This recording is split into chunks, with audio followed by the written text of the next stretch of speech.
Welcome to Business Math.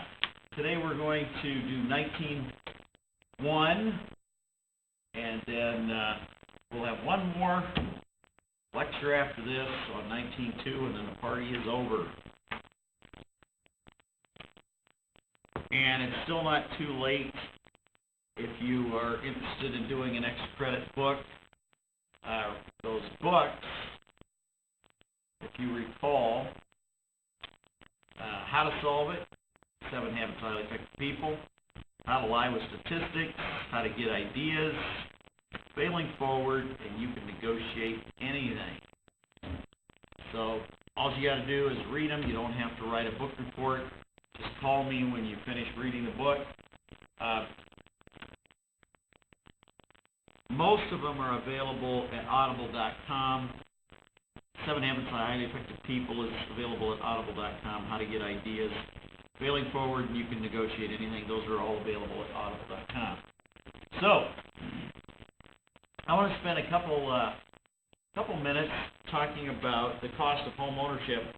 This is not going to be, you're not going to be having quizzes or tests over this, but it's just a really good review, very, very quickly, to use the time value money calculator.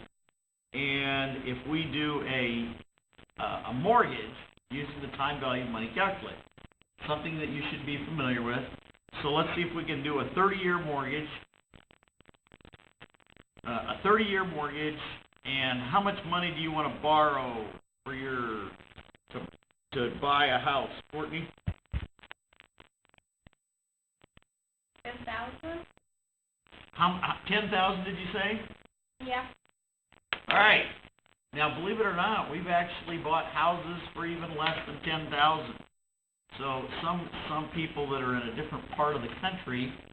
Now, I hope you wouldn't put a $10,000 house on a 30-year loan, but we'll go ahead and do it anyway, just to show you a couple things. On such a small amount, such a small loan, they are probably going to charge you, probably a 6 or 7% interest because it's such a small amount of money. And they're not going to make much money off of you. This is 30 years, so we have to put the number of months in 30 years, so we take 30 times 12, that's 360. We change this to monthly. When we pay off the entire loan, you will owe zero, so that's what you put in future value. And then you just click on the PMT key. That would be a whopping house payment of $66.53 a month. That would just be amazing, wouldn't it? Now, one of the things that you should be aware of, you should be able to figure out what would your total payback be on this loan. You should be able to figure that out. So, what do you take times what to figure out the total payback on the loan, Wyatt?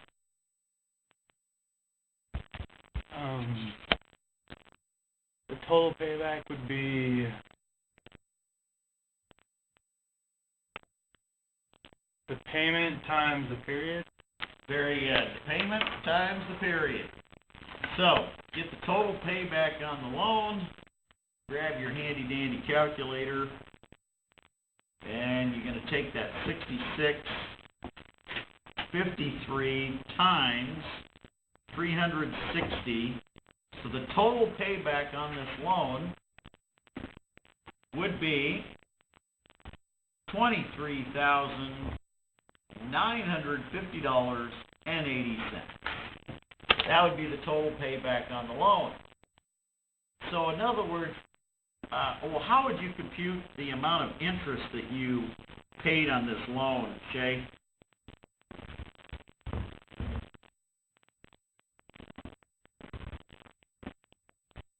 I'll give you a hint. You borrowed 10 grand and you paid back 24 grand. How do you figure out the amount of interest that you paid on this loan? You subtract it from 2,000. Yeah, subtract those two. Subtract the 23,950 and subtract what you borrowed, and this will be your total payback of your interest, or the total amount of interest. So it turns out that you would pay $13,950.80 in interest. In other words, you'd pay more money in interest than you would even than what you borrowed. Which, by the way, is not uncommon. That's not uncommon. In fact, back in the old days of really high interest rates,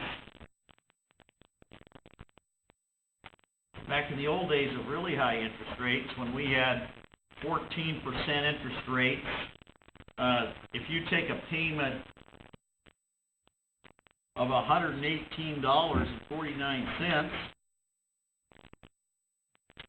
multiply that times 360, what do you get? $42,656.40. There you go. So Rachel gets the extra credit for that. 42,000. In other words, almost 43,000 if you rounded it to the nearest thousand. So with this, you'd pay back $43,000, and you only borrowed 10. Okay. So interest rate will definitely affect how much you're paying back on a loan. Now, in something like this, you probably wouldn't put a $10,000 loan on 30 years. That's probably, it'd probably be more like $100,000 and a $100,000 house. Oh, I just got her this is good news and bad news. We got our house evaluation back, and our house was valued at $121,000. And by the way, nowadays, I don't want to spend too much time on this, but since the credit disaster, the financial bubble, the subprime loan disaster, and so forth, I mean, you know, what could go wrong when bankers would loan money to people that couldn't pay it back? You know, what could go wrong with that? And of course, it went wrong. In fact, this is one of the reasons why here in Oklahoma we don't have as many crazy bankers loaning money to people that can't pay it back. We didn't have that as much happen here. And so consequently, the damages of the financial disaster in Oklahoma were minimized. We didn't have all the foreclosures and everything else that they had on in California and Arizona and Nevada, Florida, and the Northeast. But anyway, you're going to have more money down. And there's something, I don't want to spend too much time with it, there's something called PMI, private mortgage insurance, that if you don't put enough money down, then you have to pay extra to buy insurance in case you foreclose. That's called private mortgage insurance, PMI. So if you don't want to pay any PMI at all, you need to put 20% down. In other words, if the house is worth $121,000, if you want to avoid paying PMI, then and PMI can be fairly expensive per month. By the way, if you did take out a loan on a house and you are paying PMI, when you get down and you only owe 80% of what your house is worth, be sure you contact your lender and get that PMI removed, because then you're not required to have it anymore. Now, the lender probably is not going to contact you and say, oh, you know that extra $128 a month that you're spending on PMI? You don't need to spend that anymore. No, they'll just keep collecting it, okay? So that's something for home ownership you just need to be aware of in the future. Well, 80%, so if you take 80% of the value of this, How do you take 80% of 121,000? How do you do that, Courtney? Multiply. Yes, so you take 121,000 times what, Courtney? 0.80. There you go. So you get 96,800. And so that, if you want to avoid PMI, let's say you're going to only borrow, now look what you had to save up, by the way. I'm going to put this 96,800 in here. But if you subtract that from 121,000, you had to save up 24,000. So, you don't have to answer this, but hey, you got 24,000 laying around, Rachel? Really? You know, most people don't. Now you know why they pay PMI, private mortgage insurance. Well, anyway, so here, now we're going to get it. Let's assume that you have excellent credit. And if you have excellent credit, you should be able to borrow money for a house at least at about 4.5%, something like that. It keeps changing every day. The interest rate keeps changing every day. So let's just pretend that's the interest rate. So you'd have a house payment of $490.47 a month. And of course, that does not include taxes or insurance. Okay? And in the city of Enid, on a house of this nature, in rough terms, you're going to pay about $100 a month or a little more. $100 a month in taxes, no, there's about $1,200 a year in taxes, and about $1,200 a year in insurance.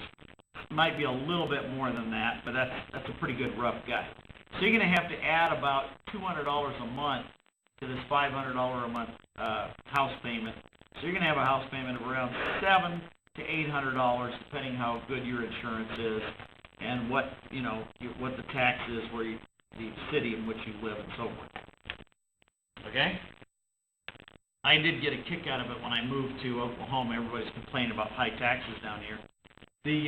In Omaha, Nebraska, it was not uncommon for people to pay $400 a month on their for their taxes for their house.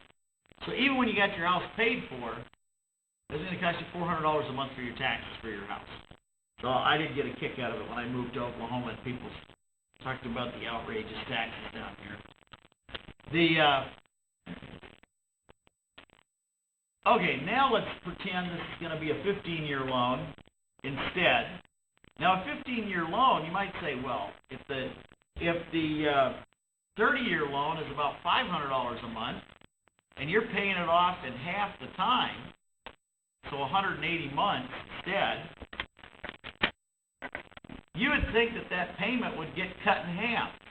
You'd think it would get cut in half to about, $250 or something like that. You'd think, wouldn't you? Well, watch what happens. When you click on payment, it would double. That was all messed up. Let's try that one more time. There we go. I can't think straight at 8 o'clock in the morning either. That's why I need to have a lot of mercy on you all, right? Okay, so at 360 months, that's 30 years, the payment was $490 a month. So you would think if you paid it off in half the time, that your house payment would double at about $1,000 a month. Because if you got a $500 a month payment for 30 years, you would think that a 15-year payment would be about $1,000 a month. Well, not only does it not double when you do 180 months, but also a lot of times they'll give you a break on the interest rate because you're paying it off faster. They might even give you a 3.5 interest. So instead of the payment going from $500 a month to $1,000 a month, it's only going to jump to about $700 a month. So it's only going to jump from like $500 a month to $700 a month to go with a 15-year loan. This is why Dave Ramsey and I agree that you need to buy a house with a 15-year loan.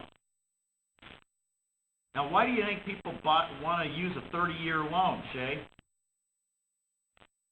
So that their payment isn't as high? Yeah, so the payment isn't as high. In other words, that way they can buy more of a house. Because they figure, well, if a 15-year loan is going to give me about a $700 a month payment, I'm going to see if I can buy a nicer house and still have a $700 a month payment. Now, who cares that we're going to be paying twice as long on this house? I mean, who cares about tomorrow, right? We're just a per-month society. Who cares that you're going to have to pay 180 more payments before you own your house? Who cares? I can get more house, and in fact, we can use this calculator to figure out how much house could I get if I did a 30-year loan instead of a 15-year loan with the same payment of $692.01 a month. So you click on present value, and wow, instead of buying,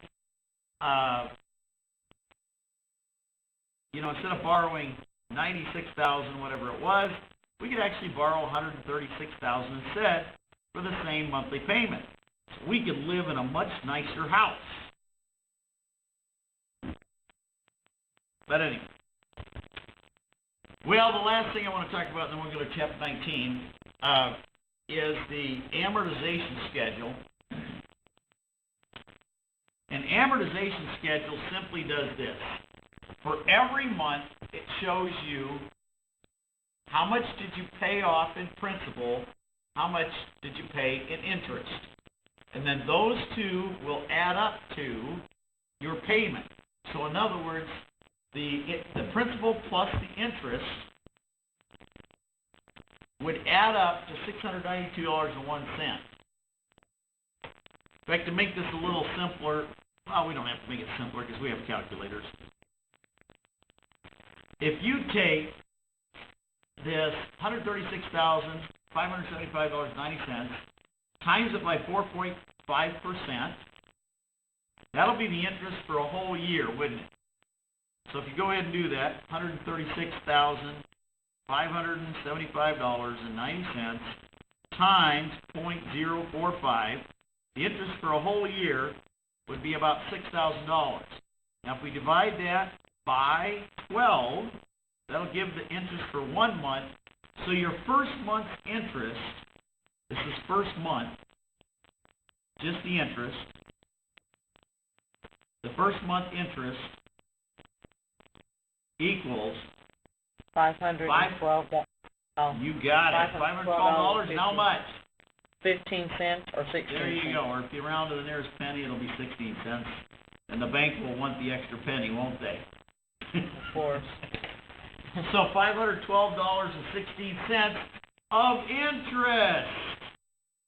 So in other words, your principal, if you subtract that from $692.01, you're only paying off in principal, I'll put this in blue, the principal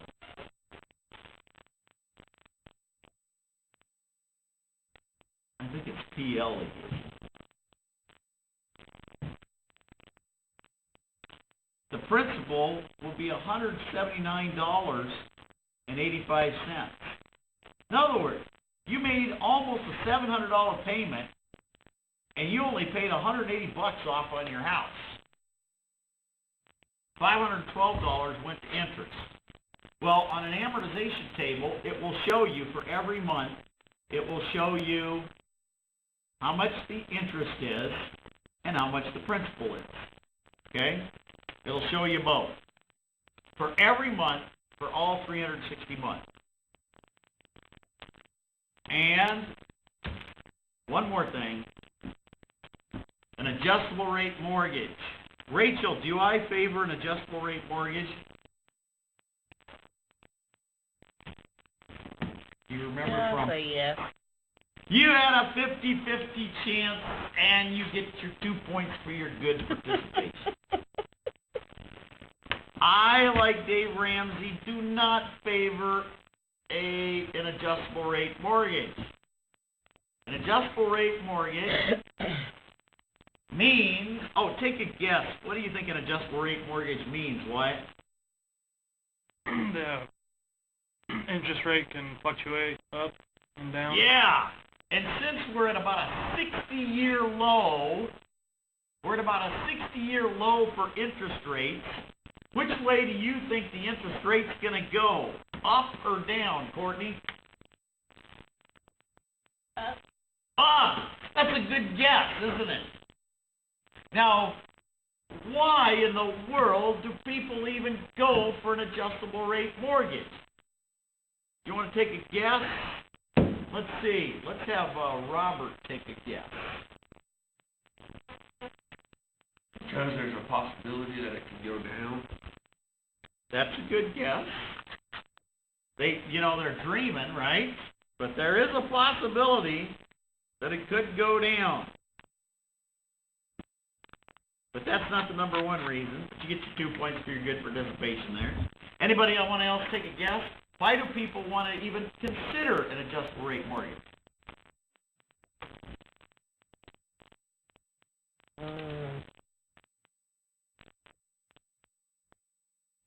In other words, we'll start you off with a 2%. This will give you a clue as to why. Now we're going to start you off with a 2% rate. All right. So we start you off with a 2% rate. Now watch what it does to the monthly payment. It was $692, now it's $504. Why do you think people want to start with an adjustable rate mortgage, Rachel? Because it'll make their payment go down. Yeah, it'll be a lower house payment. So they go, well, you know what? We can even buy a bigger house yet. And so, I had $692 there, right? Mm-hmm. So let's put the $692 back, and don't forget about the penny, as if that were a big deal.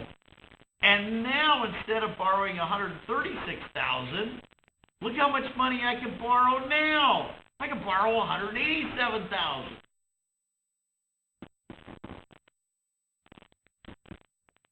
But what did we say was the probability of the interest rate going up, Shay?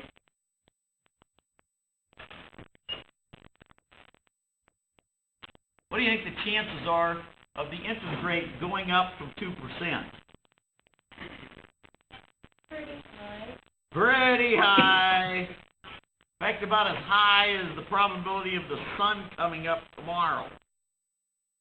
So this, in fact, a lot of times this is called a teaser rate. And that's part of the reason why the financial disaster, they had all these teaser rates to get people into their homes initially. In fact, some of the teaser rates were as low as 0%. Some people had 0% teaser rates. So the payment on a 0% loan was only $520 a month. Okay? And then it was on an adjustable rate mortgage, and when the interest rate went up, they couldn't afford to make the payments on their house anymore. And they couldn't sell their house. Now that sounds really strange. What do you mean they couldn't sell their house, Courtney? Can't you always sell your house? Because they were on a loan.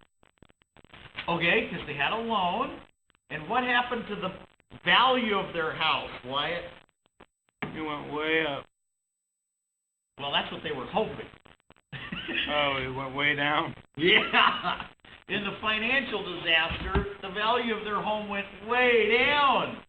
So they owed way up here, and their value was way down here. In fact, we call that in real estate underwater.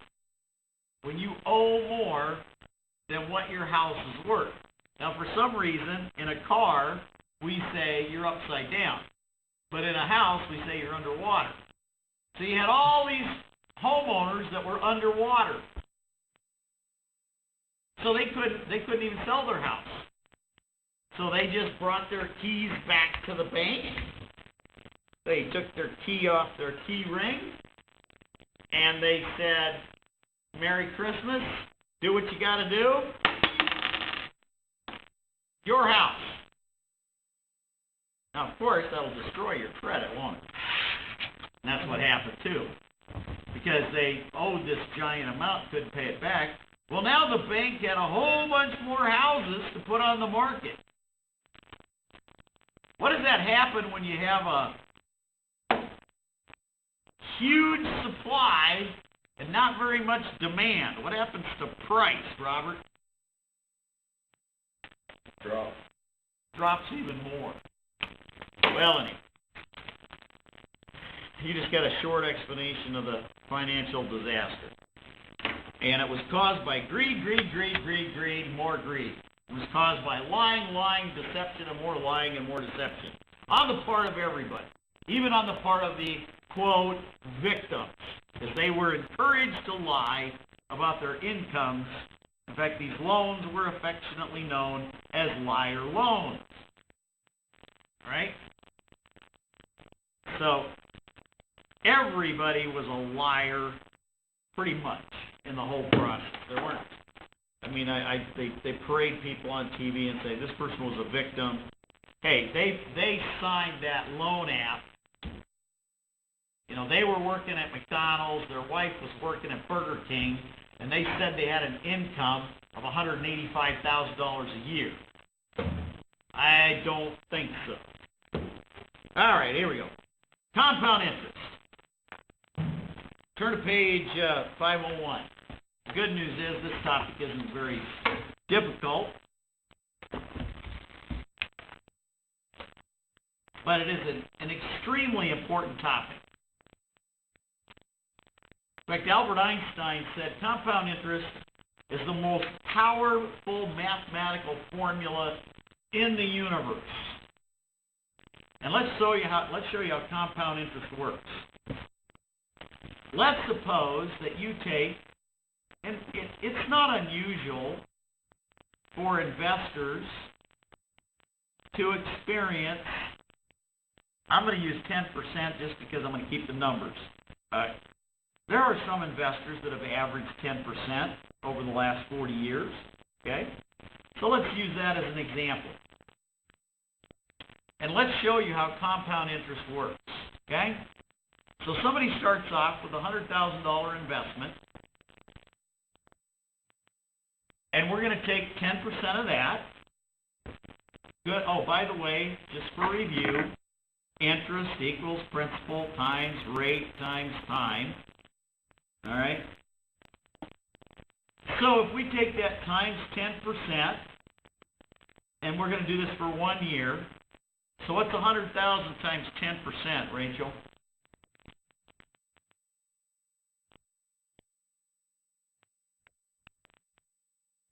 $10,000. You got it, 10,000. In other words, lop off a zero, right? That's how you do 10%. So, $10,000 of interest. So at the end of the first year, we now own, and we're assuming that we're not going to take any money out. We're just going to continually let this grow in our account. Now we have 110,000. Now take 110,000 times 10%, and what do you get, Courtney?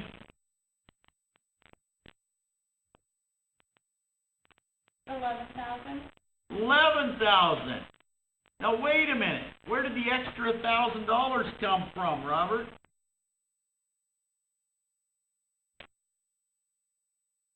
I mean, shouldn't it be 10,000 every year? Where'd the extra 1,000 come from, Robert?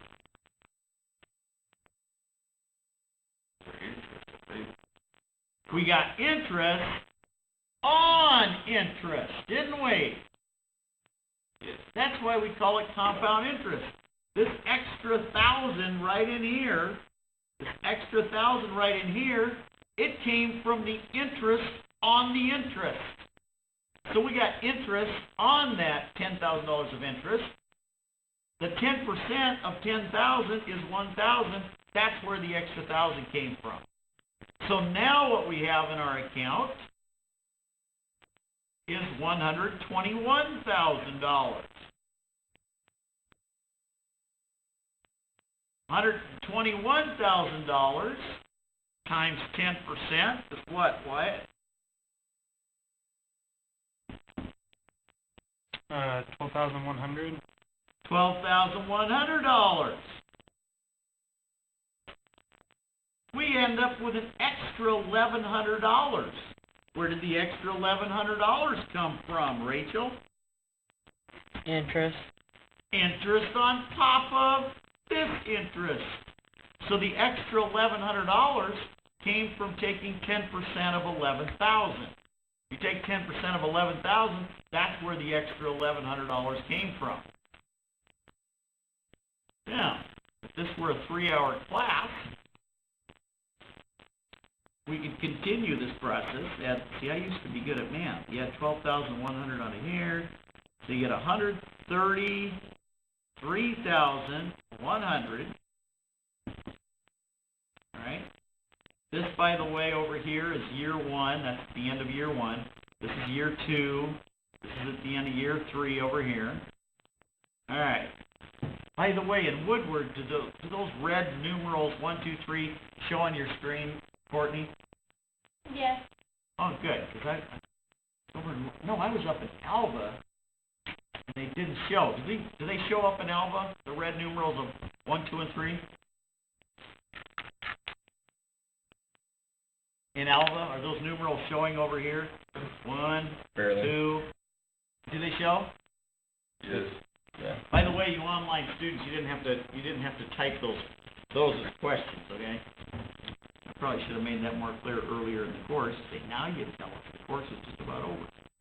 All right, so we take 133,100. I got 0 happy there, didn't I? 133,100. I take that times 10%. What do you get, Shay?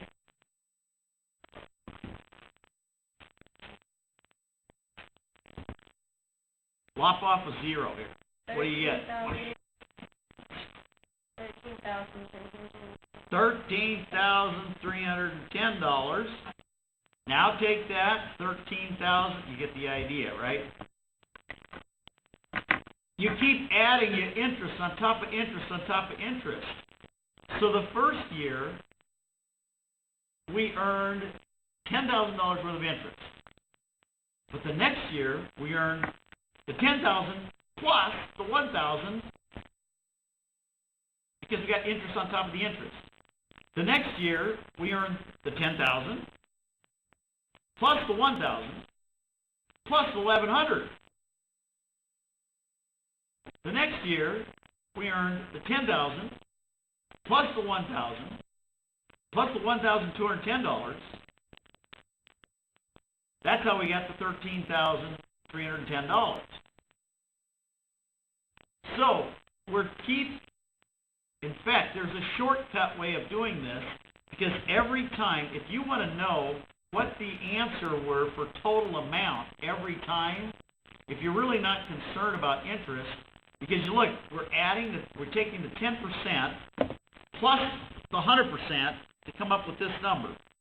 Then we're taking the 10%, which is this number, plus the 100% to come up with this number. The 10% plus the 100% to come up with this number. So every time we're taking the 10% plus the 100%, what's 10% plus 100%, Shay? 110%. So in other words, if you take 110%, which is 1.1 as a decimal, the shortcut way of doing this is to say, well, your total amount is going to be 1.1. Well, let's back it up here. Our original principal of 100,000 times 1.1, and if we want to do this for the end of the first year, it's going to be to the first power. If you want to do this to know the amount at the second year, it's going to be to the second power. If you want to do this for the third year, it's going to be raised to the third power. if you want to do this for the 4th year, it's going to be raised to the 4th power. Now on your calculator, you do need to know how to find on your calculator that raised to the power key. So you do need to change the view to a scientific calculator, and the X caret Y key right here, that is the raised to the power key. That is the raised to the power key. So to do this, without doing every single step, you can actually take and do it like this. You can take your 100,000, okay, take 100,000 times 1.1. That 1.1 came from the 100% plus the 10%. Raise that to the 4th power equals, so my next number in this, I did year 4, my next number down here on year 4 is, and I did it directly, $146,410 would be the amount that you would have after 4 years, okay? That's the amount that you'd have after 4 years. Now look at how much money you'd have after 40 years. This is amazing. So, wouldn't it have been nice if you would have had a grandpa that put $100,000 in an account for you 40 years ago, Rachel? Wouldn't that have been cool? Yeah. And you believe in Cinderella and the Tooth Fairy and Santa Claus, don't you? 100,000 times 1.1 raised to the 40th power. This is how much money you would have, Rachel. I goofed on that one, didn't I? Let's try it again. 100,000 times 1.1 raised to the 40th power. There we go. Decimal point. The answer is, this is how much money Rachel would have had. 4, 5, 2, 5, 9, 2, 6. See if I did that right. 4, 5, 2, 4, 5, 2, 5, 9, 2, and I rounded to the nearest dollar. You would have had $4.5 million right now, Rachel. Would be nice. Yeah. Only with 100,000 to start with. Only with 100,000 to start with. And if you did this with only 10,000 to start with, you'd still have about $500,000 to start it with 10 million. This is why financial advisors want you to start early saving for retirement. And that is the magic of compounding. This, by the way, was without any added deposits, wasn't it? That was with no added deposits. Now, can you imagine how big it would be with added deposits? That's with no added deposits whatsoever. With added deposits, look at how outrageous this thing gets. All right. We're going to start off, we're going to pretend you currently have no money. Some of you won't have to pretend, right, Rachel? Exactly. But we're going to say for the next 40 years, you're going to simply put, let's say, as a young person, you have an employer that has a matching program with you. You put $500 in, and your employer matches it with $500. So every month, you're going to have $1,000 put in, and we'll be more realistic. I'm going to say 8%, because that's what the stock market has conservatively done over the past 40 years. And we're gonna do this for 40 years, that's for 480 months, and you're gonna continually do this on a monthly basis. You would end up having $3.4 million, about $3.5 million, okay? And that's with you putting away $500 and your employer matching it with $500, okay? That would be nice to have an employer like that, wouldn't it? Yeah. Yeah, it it's would. nice to have an employer match that. All right. Well, we have about 3 minutes left. So your author goes through just what I did in a little bit different manner, but shows you the magic of compounding. That's on page 501. Of when you increase the number of years, it's just amazing. Now, by the way, this is an aside. This is not, doesn't have anything to do with the mathematics. Well, it does in an indirect sort of way. Should you start investing in the stock market if you have a credit card where you're paying 29.9% interest? Courtney, what do you think? No. No, you get that 29.9% credit card paid off first. Now, here's where Dave Ramsey and I disagree. If you have a car loan that you're paying 1.99% interest on it,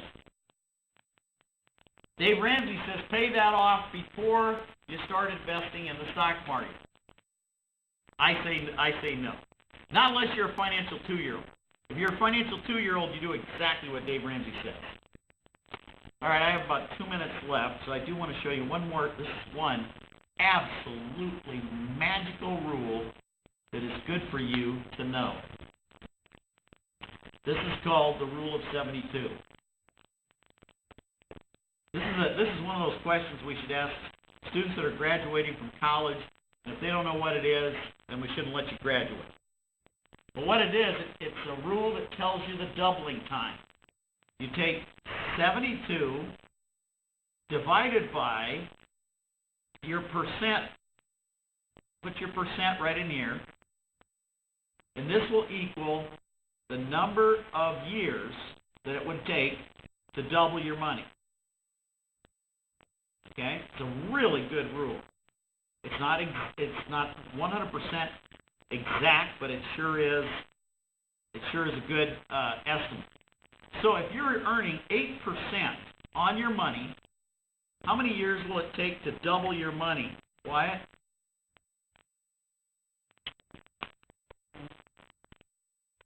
Nine years. What's it? How many? 9 years. 9 years is correct. If you're earning 8%, it would take nine years to double your money. That's not too bad, is it? That's not too bad. Now let's do a few more. All right, so we only have about 30 seconds left here. Let's suppose that you can earn 12% on your money. How many years would it take for your money to double, Robert? 6 years to double your money. Let's say you're a lot more conservative and you just don't want to take any risk at all. So you're going to put your money away at 2%. How long is it going to take to double your money, Shay? 36. 36 years. Let's say you're ultra conservative and you want to only put your money in CDs 1%. How many years will it take for you to double your money, Rachel?